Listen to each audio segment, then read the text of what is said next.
Why does this video even need to be a thing? This is a man. Oh, hello, Stuvius. Hi. This is a man wearing a mask. Oh, Stuvius, you look confused. Oh, no drinking for you with the mask on, Stuvius. That's alright, you can take the mask off if you want to. Oh, you're drinking some monster there, Stuvius. You can take your mask off to drink that if you want, that's fine. But this is not how to wear a mask. This is also not how to wear a mask. Maybe don't wear your mask like this.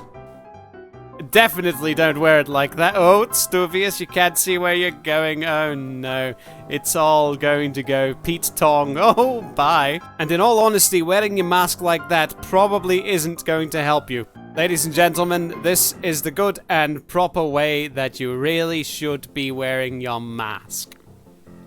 Please don't wear it around your chin, or just over your mouth, or just over your nose. I would say that no masks were harmed in the making of this video, but that's not entirely true. Mine broke.